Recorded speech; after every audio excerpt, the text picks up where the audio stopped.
This week on LCARA HAMRadio, we're going to take the EmComm Junior trailer out of the barn, and we're going to add some fenders so that we can start using this out in the field. Let's listen in. I didn't hook my lights up either. Oh, man. He's living dangerously. Let leaves get all in our trailer. You gonna try to work on that today?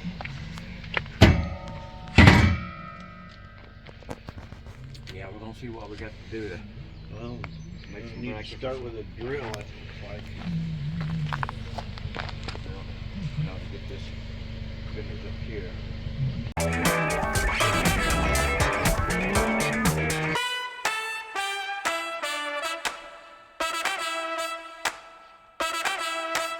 Alrighty, we're going to go ahead and blow out the debris here inside the trailer.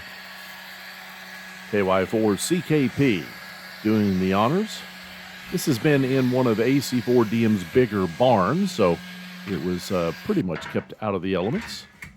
And now AC4DM is trying to visualize as well as look at the fitment of these fenders. Now, these are not the original fenders on this trailer.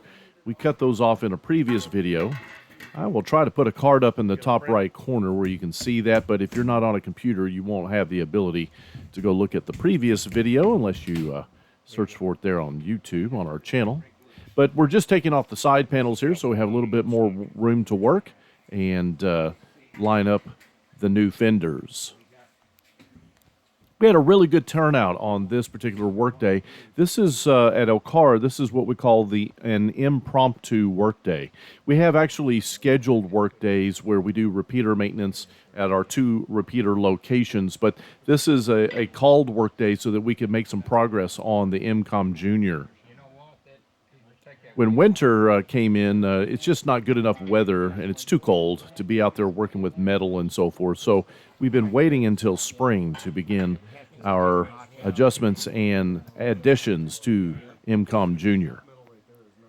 AC4DM and KY4EAR are looking at that tubular stock there Don has quite a bit of, and just doing some measurements to see how much of that we will need as additional material for the fender to mount to. Here Don is unwrapping a new bandsaw blade, and here in a minute we're going to cut some of the stock that he has in that 1 1¼ inch tubular aluminum. Measuring to make sure that the tubular stock that we're about to cut will fit inside there. It'll mount to the trailer flange that we have where the tail light is, where the fender used to be. But this tubular stock is going to give us a little bit more material so that the fender can attach. Installing the new blade on the bandsaw here. Don actually has a couple of these, but this is one that once you have the blade on there, you lower the blade onto the material, and by the weight of the blade itself, it will cut through your stock. Really handy to have tools like this around the shop. And, of course, we have showcased many of these tools in some of our other videos. If it's not something we can purchase, sometimes it's just better to fabricate what you need. Just installing some of the safety covers on the bandsaw here. Almost ready to cut some of that tubular aluminum, or aluminium if you're not from the United States. So we needed 4 6-inch pieces, so Don is basically measuring out 24 inches, and then we'll cut that up into 4 equal sections. And here's the bandsaw blade, and again, this is sped up quite a bit just to get through it, but the weight of this arm is actually what is pressing down on the aluminum to do the actual cutting. So there's 4 cuts rather quickly. So we whip out our trusty files to take off some of the burrs and sharp edges. You're going to have to flex that just a tiny bit to get it over the lips, huh? Yeah, I may have to get these brackets on here and then kind of get it down on it good and tight, and then that way we could Mark the drill holes. we can drill whatever. Put that on there, Mike. So what it says, see, it's going to hit right here, see? And see, we got plenty of room here. So So thing to do, if we have to, just put it all the way out to the edge right there, wouldn't you think? Mm-hmm. Okay. Yep. So now that Don has had a chance to look at it with the fender and the stock, we're going to position the aluminum stock here to the remaining part of the old fender attachment, and then Don is going to drill holes through the aluminum, through the original steel attachment point, and then eventually we'll install the fenders on top of that. All right. Fenders are just a little bit larger and wider because we put on larger tires, so that's why we're going through the trouble of adding this additional width, if you will, so that the fender has something to attach to. Don's using his icrometer to put some marks as to where the screw holes will need to be. We'll drill one of these and then use it as a pattern or template for the others. Now we're going to drill the holes. So we've sped this up quite a bit, but there'll be 2 holes with the smaller drill bit to get things started, and then we'll move to a larger drill bit to finish it off. 4 pieces of aluminum stock, small holes, and now the larger holes are drilled. This will allow our bolt to go through, and then we'll drill through these holes into the steel on the trailer and then put the bolts on.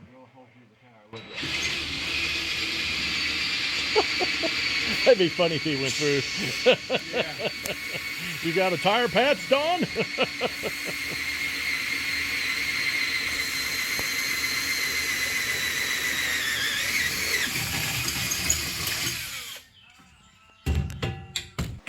Alrighty, so now we have our holes drilled. Don is going to ensure that we have it nice and level, and then we're going to start putting in our hardware. Clear this place out someday. Of course, Don has all of the bolts, all the nuts, all the washers, so we rarely have to go to a big box store to get anything. He's pre-planned a lot of this stuff in his head, or he's had other side projects where he's needed the hardware, so it's just amazing how we don't usually have to travel to get anything. Here's the finished product of putting the aluminum stock on the old fender mount, and that's going to give us the width that we need for these new fenders. And then we're going to basically do the same thing on the back side. So you can see we've already got 1 hole drill plus the bolt, nut, and washer put on, and we're drilling the last hole on this back side, if you will. I don't even know that we need it. Probably just to keep it from rattling. We can fasten that, but Right. I don't know that we And it's least thing, absolutely need to. at least the only thing that we might need would be just to drill here and put either tap threads in it and put a threaded bolt in there or something like that. Yeah. Stainless steel. That or self-tapping. So at this point, we've got the fitment where we like it, so we're going to transfer over to the other side and do the exact same thing. Yours truly has got a drill in his hand, which is a little bit dangerous, KY4CKP behind the camera. And but I always like to at least put in some effort, although Chris and I swing the cameras a lot of the time. We don't want to be left out of all the fun. I'll push it in some, Mike. Totally looks factory. Can't even tell. I mean, push it in toward the trailer.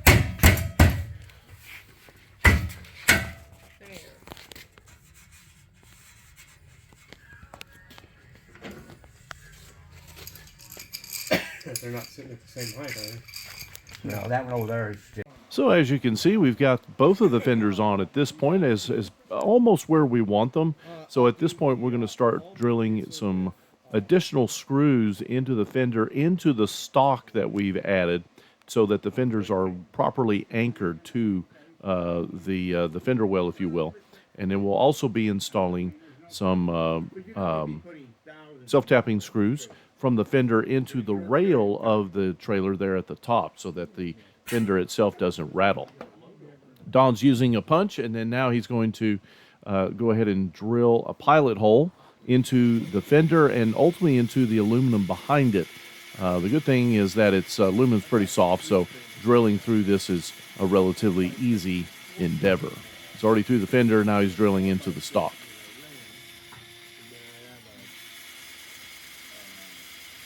Then he'll come along with one of his self-tapping screws.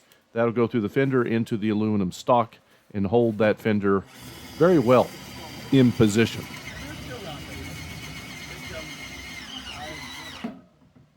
So now you can see we've got both of those into the aluminum stock behind that fender. We do the same thing on the other side. So here we have Don drilling his pilot hole. There'll be 2 on this side as well.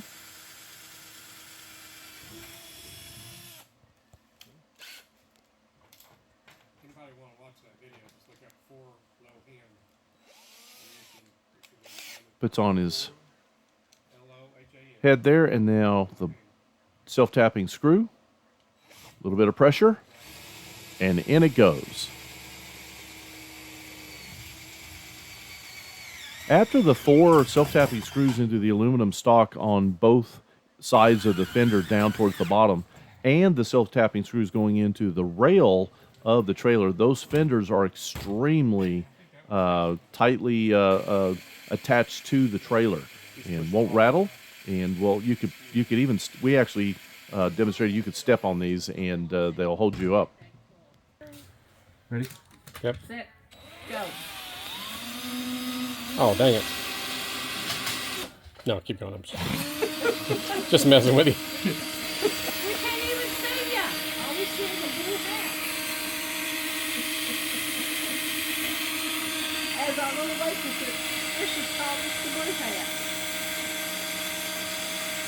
Is that going as fast as it can? And Fred, if you want to order any, Well, at this point, we put on the finishing touches, attaching the fender to the top rail. We've got 2 self-tapping screws on each side of the fender, on both fenders. Now we're attaching to the rail. Do this on both sides as well. And that pretty much will have the fenders installed. Folks, the reason we show these videos is to show that sometimes in your ham radio club, there are more things to do than just going up to the repeater and working, or even installing new equipment. Sometimes if you're going to be out in the community, building a trailer like this, or just taking a trailer that you purchase so that you can be out in the community helping out various organizations, is worthwhile activities for the club. Again, these types of activities help build camaraderie in your club, allows some of your members learn new skills. I'm not a big tool guy, but I've learned so much more by being around AC4DM and some of the other members that I didn't know before. And it's these types of projects that will help you grow. For the Lake Cumberland Amateur Radio Association, I'm KY4BDP Brian. We hope you've enjoyed the video of the EmComm Junior build continuing. We've got a little bit more to do. Stay tuned for more on this series. Thanks for watching 73.